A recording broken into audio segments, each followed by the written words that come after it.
Welcome back to Shovon online English school. 2021 এবং 22 সালে যেসব শিক্ষার্থীরা এসএসসি এবং দাখিল পরীক্ষায় অংশগ্রহণ করবেন, এছাড়াও যারা এই মুহূর্তে নবম এবং দশম শ্রেণীতে অধ্যয়ন করছেন মানবিক বিভাগে, সে সকল শিক্ষার্থীদের আজকের বিষয় হলো পরিবেশ। অধ্যায় অষ্টম মানব বসতি। এই অধ্যায় থেকে বহু নির্বাচনী সাজেশন পর্ব 2-এ আপনারা পেয়ে যাচ্ছেন আরও 25টি বহু নির্বাচনী প্রশ্ন, যেগুলো আপনার পরীক্ষায় কমন পেতে খুব বেশি সহায়ক হবে। শিক্ষার্থীদের উদ্দেশ্যে একটি বিষয় বলতে চাই, শিক্ষার্থীরা অবশ্যই ভিডিওটি না টেনে শুরু থেকে শেষ পর্যন্ত দেখবেন, তাহলে কিন্তু আপনার বাসায় পড়ার যে চাপ, সে চাপটি কিন্তু কমে যাবে। আপনি কিন্তু একটা সঠিক গাইডলাইন পেয়ে যাচ্ছেন কীভাবে আপনাকে প্রস্তুতিটা নিতে হবে, এবং এই প্রশ্নগুলোর আলোকেই কিন্তু আপনি নিজেকে যাচাই করে নিতে পারবেন যে আপনার প্রস্তুতি কোন পর্যায়ে রয়েছে।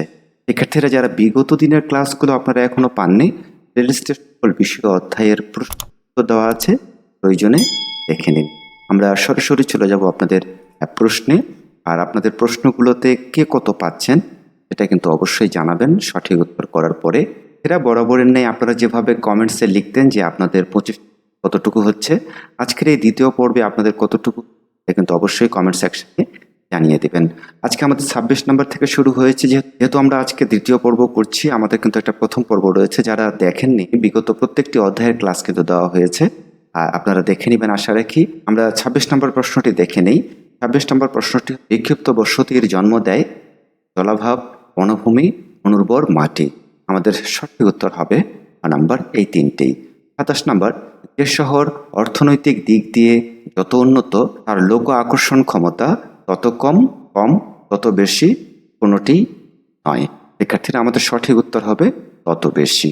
28 নম্বর, মানুষ স্থিতিশীল জনগোষ্ঠীতে পরিণত হলো কখন? যখন নিজেকে প্রতিরক্ষা করতে পারল, যখন খাদ্য সরবরাহ নিয়ন্ত্রণ করতে পারল, যখন খাদ্য সংগ্রহের জন্য শিকার করতে হতো, যখন বসতি করতে শিখল। আমাদের সঠিক উত্তরটি হচ্ছে নম্বর, যখন খাদ্য সরবরাহ নিয়ন্ত্রণ করতে পারল। শিক্ষার্থীরা আপনারা রয়েছেন শোভন অনলাইন ইংলিশ স্কুলের সাথে। শোভন অনলাইন ইংলিশ স্কুল প্রতিনিয়তই যারা পরীক্ষার্থী, এসএসসি পরীক্ষার্থী, সে সকল শিক্ষার্থীদের প্রত্যেকটি সাবজেক্ট ধরে ধরে প্রত্যেকটি অধ্যায়ের যে বহু নির্বাচনী জ্ঞানমূলক প্রশ্ন, এগুলো দেওয়া হচ্ছে। আশা রাখি আপনারা অনেক বেশি উপকৃত হচ্ছেন, আর আপনারা যদি উপকৃত হয়ে থাকেন সেটা কিন্তু অবশ্যই কমেন্ট সেকশন জানিয়ে দেবেন, এবং আপনাদের বন্ধুদেরকেও জানিয়ে দেবেন যে ঘরে বসে সুন্দর করে প্রস্তুতি নেওয়ার জন্য শোভন অনলাইন ইংলিশ স্কুল রয়েছে। 29 নম্বর, অর্থনৈতিক দিক থেকে উন্নত স্থানে গড়ে উঠে বসতি, রাস্তা, খামার। তাহলে আমাদের সঠিক উত্তরটি হচ্ছে নম্বর 1 ও 2। অর্থনৈতিক দিক থেকে উন্নত স্থান গড়ে উঠে বসতি এবং খামার। 3 নম্বর, আয়তন ও কর্মধারার ভিত্তিতে গোষ্ঠীবদ্ধ বা সংঘবদ্ধ বসতিকে কয় ভাগে ভাগ করা যায়? 2, 3, 4, 5। আমাদের সঠিক উত্তরটি হবে নম্বর 2 ভাগে।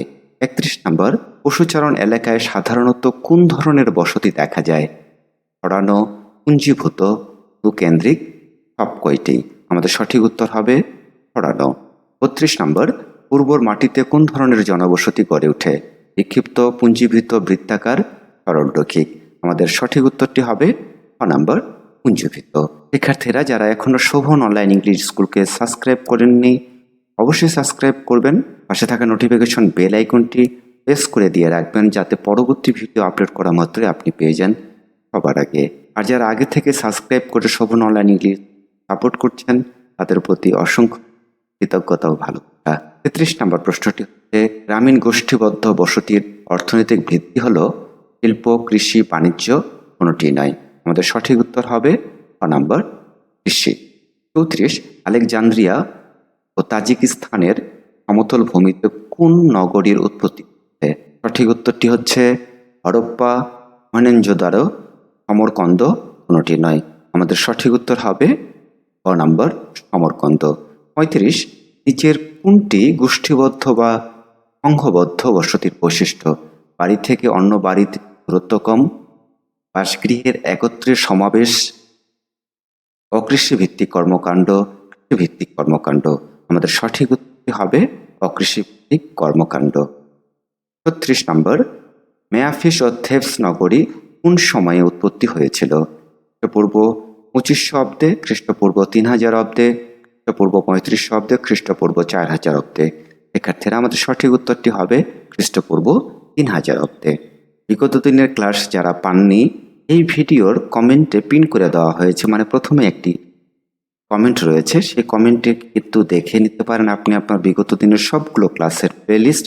এছাড়াও ডেসক্রিপশন চেক করবেন, সেখানে কিন্তু সবগুলো ক্লাসেরও প্লেলিস্ট দেওয়া হয়েছে। আশা রাখি আপনারা উপকৃত হবেন। 35 নম্বর, প্রাচীনকালে প্রতিরক্ষার সুবিধার জন্য মানুষ কোন ধরনের বসতি স্থাপন করে? এলাকার, বিক্ষিপ্ত, পুঞ্জীভূত, সরল রৈখিক। আমাদের সঠিক উত্তরটি হবে পুঞ্জীভূত। 38, নিচের কোন নদীর পাশ দিয়ে রৈখিক বসতি দেখা যায় না? মহানন্দা, তিস্তা, যমুনা, করতোয়া। আমাদের সঠিক উত্তরটি হবে করতোয়া। 39 নম্বর, বিক্ষিপ্ত বসতির উদাহরণ: যুক্তরাষ্ট্রের খামার বসতি, অস্ট্রেলিয়ার মেষপাল কেন্দ্র, হিমালয়ের বন্ধুর পার্বত্য অঞ্চল। আমাদের সঠিক উত্তরটি হবে নাম্বার এই তিনটি। 40 নম্বর, স্বভাবতই গ্রামীণ বসতি কোথায় তৈরি করা হয়? নদীর পাড়ে, বদ্ধ জায়গায়, রাস্তার পাশে, খোলামেলা জায়গায়। আমাদের সঠিক উত্তরটি হবে খোলামেলা জায়গায়। এর আমরা পরের অংশটি দেখে নেব। আপনাদের 41 নম্বর প্রশ্ন, শহরের বস্তি গড়ে ওঠে কেন? আবাসন সংকটের কারণে, বাসস্থান ব্যয়বহুল হওয়ায়, শহরের লোকজন দরিদ্র হওয়ায়, গ্রাম থেকে আগত মানুষগুলো আবাসিক এলাকায় স্থান না পাওয়ায়। আমাদের সঠিক উত্তরটি হবে নাম্বার, গ্রাম থেকে আগত মানুষগুলো আবাসিক এলাকায় স্থান না পাওয়ার কারণেই শহরে বস্তি গড়ে ওঠে। 42 নম্বর, বন্ধুর বসতিতে বিক্ষিপ্ত বসতি গড়ে ওঠার অন্যতম কারণ অসমতল জায়গা, যোগাযোগ ব্যবস্থার অভাব, অর্থনৈতিক অনগ্রসরতা। আমাদের সঠিক উত্তরটি হবে নাম্বার 3টি। 43, গ্রামীণ বসতির অবস্থানের প্রেক্ষিতে বসতিকে কয় ভাগে ভাগ করা হয়? 3 ভাগে, 4 ভাগে, 5 ভাগে, 6 ভাগে। আমাদের সঠিক উত্তরটি হবে 3 ভাগ।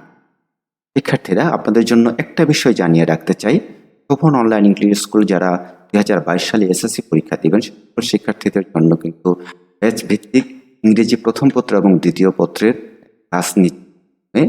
এক্ষেত্রে আপনি কিন্তু যদি মনে করেন যে বাসায় থেকে নিব, আপনার অনেকটা ঘাট পড়ে গেছে, সেক্ষেত্রে কিন্তু আপনি অনায়াসে আমাদের সাথে যোগাযোগ করতে পারেন। ডেসক্রিপশনে শোভন অনলাইন ইংলিশ স্কুলের ফেসবুক পেজের লিঙ্ক দেওয়া আছে, সেখানে টেক্সট করে রাখবেন।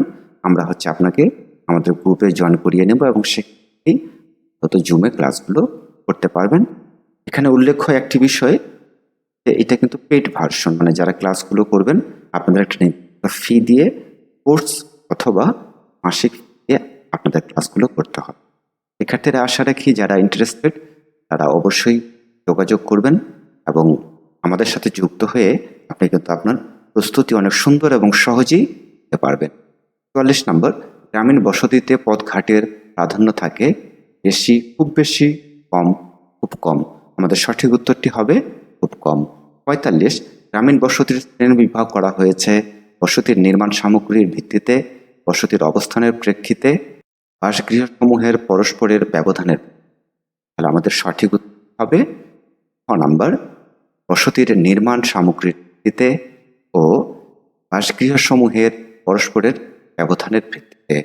46 নম্বর, নগর বসতির বৈশিষ্ট্য: প্রধান উৎপাদক অঞ্চল, প্রত্যক্ষ ভূমি ব্যবহার ব্যতীত অর্থনৈতিক কর্মকাণ্ডে নিয়োজিত, প্রথম পর্যায়ের অর্থনৈতিক কর্মকাণ্ডে নিয়োজিত। আমাদের সঠিক উত্তরটি হবে নাম্বার, প্রত্যক্ষ ভূমি ব্যবহার ব্যতীত অর্থনৈতিক কর্মকাণ্ডে নিয়োজিত। আমাদের নগরের বসতির একটা প্রধান। শিক্ষার্থীরা, আমরা পরের অংশটা দেখে নিব। ৪৪ নম্বর প্রশ্নটি, আপনাদের পশুচারণের জন্য কি ধরনের এলাকা প্রয়োজন হয়? পাহাড়ি এলাকা, বড় বড় এলাকা, নিচু সমতল ভূমি, প্লাবন ভূমি। আমাদের সঠিক উত্তরটি হবে বড় বড় এলাকা। ৪৮ নম্বর, থেবস নগরী কোন নদীর অববাহিকায় গড়ে উঠেছিল? নীলনদ, সিন্ধু, টাইগ্রিস, ইউফ্রেটিস, সব কয়টি? আমাদের সঠিক উত্তর হবে নীলনদ। ৪৯, বনাঞ্চলের সাধারণত কোন ধরনের জনবসতি বেশি দেখা যায়? ছড়ানো, পুঞ্জীভূত, অনুকেন্দ্রিক, কোনটিই না। আমাদের সঠিক উত্তর হবে ছড়ানো। ৫০, জমির নিকটে জনবসতি গড়ে ওঠার কারণ কি? উৎপাদনের সুবিধা, সমতল ভূমি, যাতায়াতের সুবিধা, জীবিকার উদ্দেশ্য। আমাদের সঠিক উত্তরটি হচ্ছে যাতায়াতের সুবিধা। শিক্ষার্থীরা, যারা ২৬ থেকে ৫০ পর্যন্ত ক্লাসটি শুরু থেকে শেষ পর্যন্ত দেখেছেন, এবং আপনার কতটুকু হলো সেটা কিন্তু কমেন্ট সেকশনে জানাবেন এবং এটাও পাশাপাশি জানাবেন যে এই ক্লাসগুলো আপনাদের জন্য কতটুকু উপকারী। আর বিগত দিনে ক্লাস যারা আপনারা পাননি এক্ষেত্রে বলবো প্লেলিস্টে সকল বিষয় অধ্যায়ের প্রশ্ন উত্তর দেওয়া আছে, আপনি কিন্তু দেখে নিতে পারেন আপনার কাঙ্ক্ষিত। আজকের এই ভিডিওটি যদি শিক্ষকের কোনো উপকারে আসে, যদি মনে করেন যে এরকম ভিডিও আপনাদের জন্য উপকারী, তাহলে অবশ্যই একটা লাইক করবেন, আপনার মূল্যবান মন্তব্যটি জানাবেন, বন্ধুদের সাথে শেয়ার করতে ভুলবেন না। যদি মনে করেন যে এরকম ক্লাসগুলো আপনি পেতে চান প্রতিনিয়ত, তাহলে অবশ্যই সাবস্ক্রাইব করবেন। পাশে থাকা যে নোটিফিকেশন বেল আইকনটি আছে সেখানে ক্লিক করে অলে প্রেস করে দিবেন, তাহলেই কিন্তু আপনি পরবর্তী ভিডিও আপলোড করা মাত্রই আপনি পেয়ে যাবেন সবার আগে। শিক্ষার্থীরা, যে বিষয়টি বলেছিলাম যে আমরা কিন্তু ইংরেজি প্রথম পত্র এবং দ্বিতীয় পত্র যারা এসএসসি 22 সালে দিবেন সকল শিক্ষার্থীদের রুমে প্রাইভেট পড়ানো হচ্ছে। আপনি বাসায় বসে একটা সুন্দর প্রস্তুতি নিতে পারবেন। সেক্ষেত্রে আপনি ইন্টারেস্টেড হলে অবশ্যই শোভন অনলাইন ইংলিশ স্কুলের ফেসবুক পেজের সাথে যোগাযোগ রাখবেন। এখানে আপনার কন্ট্যাক্ট নাম্বার দিয়ে দেবেন, আমরা আপনাদের সাথে যোগাযোগ করে একটা ব্যাচ আপলোড করে দেব। শিক্ষার্থীরা, ডেসক্রিপশন অবশ্যই চেক করবেন, সেখানে কিন্তু আপনাদের অনেকগুলো ইনফরমেশন রয়েছে। Thank you for watching this video. If the video is helpful for you, must subscribe Shobhan Online English School and press the bell icon for updates. Thanks for